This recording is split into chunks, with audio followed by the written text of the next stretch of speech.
بسم اللہ الرحمن الرحیم۔ ناظرین، آج کی ویڈیو میں ہم آپ کو جالوت اور طالوت کے قصے کے بارے میں بتائیں گے کہ کس طرح حضرت داؤد علیہ السلام نے طالوت کے لشکر میں شامل ہو کر جالوت کا قتل کیا تھا۔ ناظرین، جالوت ایک نہایت ہی طاقتور بادشاہ تھا۔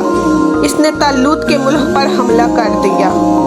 حضرت طالوت نے اپنی قوم سے کہا کہ اس کے مقابلے کے لیے نکلو تاکہ اس کو شکست دے کر اپنے ملک کو بچایا جا سکے۔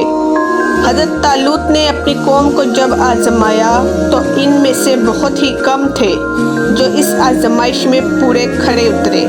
جو آزمائش پر پورا اترے ان میں حضرت داؤد علیہ السلام اور آپ کے بھائی بھی تھے۔ انہوں نے اللہ کریم کے حضور دعا کی کہ اے ہمارے رب، ہمیں صبر عطا فرما اور ہمارے دلوں کو قرار آ جائے۔ جو خوف جالوت کے لشکر کی کثرت دیکھ کر ہم پر چھایا ہے وہ دور ہو جائے اور یوں ہمارے پاؤں میدان جنگ میں مضبوطی سے جمے رہیں۔ جہاں بہادر ایک دوسرے سے ٹکراتے ہیں اور مقابلے کی دعوت دیتے نظر آتے ہیں، اہل ایمان نے ظاہر اور باطن میں ثابت قدمی کی دعا کی اور التجا کی کہ ان لوگوں کے مقابلے میں ان کی مدد فرمائی جائے جو ہمارے بھی دشمن ہیں، اور اے میرے رب، تیرے بھی دشمن ہیں، تیری آیتوں اور نعمتوں کا انکار کرتے ہیں اور انہیں شکر کرنے کے لائق نہیں سمجھتے۔ اللہ کریم نے ان کے صدقے دل سے کی گئی دعا کو قبول فرمایا۔ اس کے باوجود کہ تعداد میں بہت ہی کم تھے، ان کو فتح سے ہمکنار فرمایا۔ حضرت داؤد علیہ السلام غلیل سے جانوروں کا شکار کرنے میں بڑی مہارت رکھتے تھے۔ حضرت داؤد علیہ السلام کل 13 بھائی تھے اور آپ ان میں سب سے چھوٹے تھے۔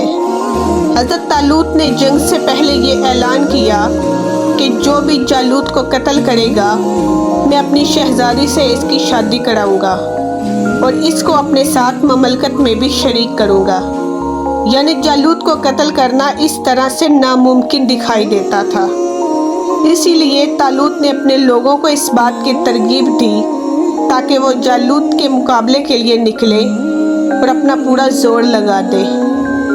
حضرت داؤد علیہ السلام جب لشکر کے ساتھ چلے جا رہے تھے تو اسی دوران ایک پتھر نے کہا کہ اے داؤد، مجھے بھی اپنے ساتھ لے لیجیے، جالوت کو قتل کرنے میں میں آپ کی مدد کروں گا۔ یہ پتھر حضرت داؤد علیہ السلام نے الگ سے سنبھال کر رکھ لیا۔ ابھی کچھ دور گئے تھے کہ یک کے بعد دیگرے 2 پتھر نے یہی التجا آپ کی خدمت میں عرض کی تو آپ نے ان دونوں پتھروں کو بھی پہلے والے پتھر کے ساتھ رکھ لیا۔ میدان جنگ آراستہ ہو گیا۔ صفیں دونوں لشکروں نے ترتیب سے باندھ لی اور جنگ کے لیے بالکل تیار ہو گئے۔ حسب روایت سب سے پہلے جالوت، جو کہ ایک لشکر کا سالار تھا، لشکر میں سے نکلا اور بلند آواز سے کہنے لگا کہ اے طالوت کے لشکریوں، کوئی ہے جو میرے مقابلے کے لیے میرے سامنے آئے؟ ابھی اس کی للکار کے جواب میں کسی نے جواب نہیں دیا تھا کہ حضرت داؤد علیہ السلام بڑی تیزی کے ساتھ لشکر سے باہر نکلے اور اس کے مقابلے میں آگے آ گئے۔ جالوت، جو کہ ایک طاقتور اور جنگجو شخص تھا، آپ کو دیکھ کر کہنے لگا کہ اے بچے، تو ادھر کیسے نکلا؟ کسی بڑے کو میرے مقابلے کے لیے بھیج، میں بچوں کو قتل کرنا پسند نہیں کرتا۔ پھر اس نے حضرت طالوت کے لشکر کی طرف دیکھ کر تکبر بھرے لہجے میں پکارا، کیا تمہارے جوان ختم ہو گئے ہیں جو کہ ایک بچے کو میرے مقابلے کے لیے بھیج دیا ہے؟ حضرت داؤد علیہ السلام نے یہ سن کر فرمایا، اچھا تو تم میرے قتل کو پسند نہیں کرتے، ہم یہ مان لیتے ہیں، مگر ہمیں تجھے قتل کرنا بہت ہی پسند ہے۔ اس بات کا یقین کر لیجئے، تجھے میرے ہی ہاتھوں قتل ہونا ہے۔ جالوت کے لشکر والے زور سے ہنس رہے تھے اور آپ کا مذاق اڑا رہے تھے۔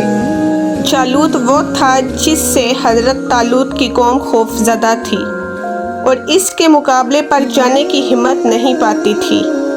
جالوت بہت طاقتور تھا اور اس کے لشکر والے بھی بہت قوی اور طاقتور تھے۔ ادھر طالوت کے لشکر والے بھی سوچ میں پڑ گئے کہ حضرت داؤد علیہ السلام نے یہ کیا کر دیا۔ ابھی دونوں لشکروں کے لوگ سوچ و بچار میں ہی تھے کہ انہوں نے ایک عجیب نظارہ دیکھا۔ حضرت